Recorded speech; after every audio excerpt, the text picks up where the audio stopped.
Hello, my creative friends. I'm Heather North from heatherscreativeblessings.com. The card I have today actually started over the summer with a card I made exclusively for the StampNation classroom. This card covered the bokeh technique. Here's a little sneak peek.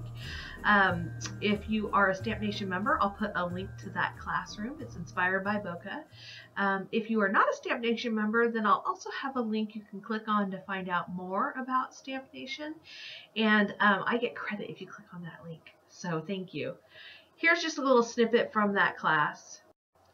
In that video, I share lots of tips and tricks with you, but I'll just say here, I took some distress inks and smushed them onto a clear piece of plastic, and then I spritzed it with water, not quite enough, so I spritzed some more water, and then I put my distress watercolor paper and smushed it into that ink. And there's several other tips that you can find out if you watch the video. I won't go over it again, but I made two pieces while I made that first one, and this second piece is what I'm using today, and I'm going to be using snowflakes instead of circles to create that bokeh effect.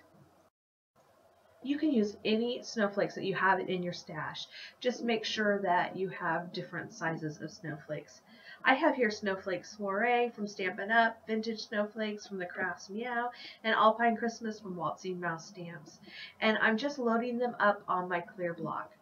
Now, if you do not want to make a watercolor background, you could just use cardstock. You could sponge your background. You could even use patterned paper for this technique. I'm using some white paper pigment ink from Fresh Ink. You could use any white craft or pigment ink for this technique. I start with my largest snowflake and just stamp it randomly on my paper, some of the snowflakes going off the page. Then I'll come in with my medium size, filling in those bigger holes. And finally, I'll take the littlest snowflake and just stamp it all over. And this is what really gives it that bokeh look, the small dot photography look. I use a baby wipe to clean off my stamps before I rub them on my Stampin' Scrub. That way I don't totally ink up my Stampin' Scrub and have to wash it out after each time. Here's a little tip for you to get more out of the snowflake shape. I took that one snowflake you see there that I had cleaned off, and I actually stamped the back side of that stamp, and that's how I got kind of that solid snowflake you see in the medium-sized snowflake. And then after cleaning it off, I flipped it over and I was able to add the more detailed stamp on top of the already stamped images. Pigment ink takes a while to dry, so I went ahead and took some iridescent ice embossing powder and just sprinkled it over a few places on my cardstock, and some of that wet ink picked up that sparkly iridescent ice. I'm just going to hit it with a heat tool after I funnel the glitter back into my bottle. To create my winter scene, I'm going to use the Alpine Christmas stamp set from Waltzing Mouse Stamps. I inked it up with Versamark ink, and then I'm going to sprinkle some white embossing powder from Stampin' Up over it.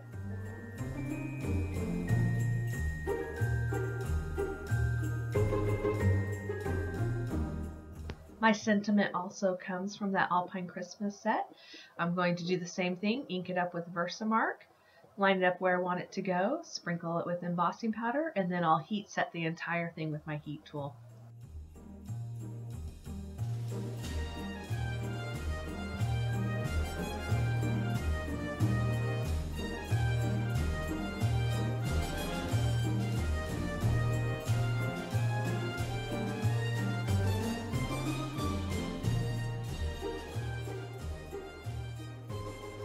When the embossing powder melts, it turns from kind of a chalky white to a smooth white.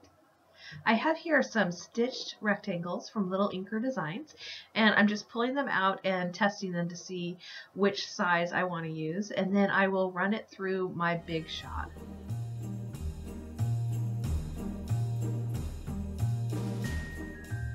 I could have used the next size up with those stitched rectangles to create my mat, but instead I decided to cut a smaller mat. What I did first was I measured that die cut piece using my grid mat. There's a ruler on the side and the bottom of the mat, so I just lined it up in the corner, and my stitched rectangle piece is 3 1/8 by 4 1/8, so I just added 1/8 of an inch to make my basic gray Stampin' Up! Cardstock mat 3 1/4 by 4 3/8. I'm using Stampin' Up's Fast Fuse here. It's a very strong adhesive. You just pull and flick to the side, pull and flick to use it. I'm using this adhesive because my paper got a little bit warped, and using a strong adhesive and making sure that you have it all the way around your piece will help flatten it out, as you'll see here. I could also use some Tombow Mono Multi Glue or some red liner tape, something like that. But anything that will give you a straight, flat surface. To add a bit more shimmer and sparkle to my scene, I'm taking my Wink of Stella glitter pen. I'm filling in the trees and kind of going along the snowbank and filling in the snowman. Here I'm testing out a couple of different glitter pens for my snowman scarf just to see which color I might like best. I've got a red and a pink, and I ended up deciding on the pink. Sorry, that's my little kitten Jasper. He just has to see what I'm doing. I like using scraps from my technique pieces and trying out different inks and stamp colors and stamp ideas on them, because you can see how they react, different colors react with what you have before you actually stamp on your finished piece. My card just wouldn't be complete without some sequins from Pretty Pink Posh. That's how I store them, in a little bead container I got from the craft store. I will have a link, if you're watching on YouTube, down below with a complete supply list on my blog. And what I've done to pop it up is just use some Stampin' Up! Dimensionals, one in each corner and then a couple in the middle. And now I'm using my grid mat again to line up my white cardstock. I believe it's from Basil. It's a little bit thicker than the Stampin' Up! Cardstock, so I like to use it on these kind of 1-2 layer cards. To adhere my sequins, I will be using some Studio Matte Medium from Ranger. There are probably as many ways to adhere sequins as there are paper crafters. I'm just going to show you a couple of different techniques here. I had squirted out the multi-matte medium onto my craft sheet.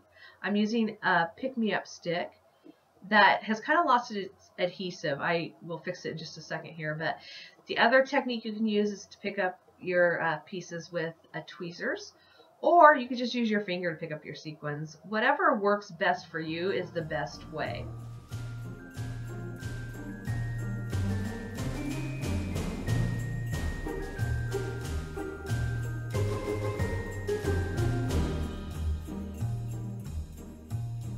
This sequin was the final straw. I decided to see if I could fix my pickups tool. So what I did was I removed that sticky that was at the base, just kind of dried out, and then I twisted the top, and that released some new rubber stickiness. And here I'm just going to continue on until I have enough sequins.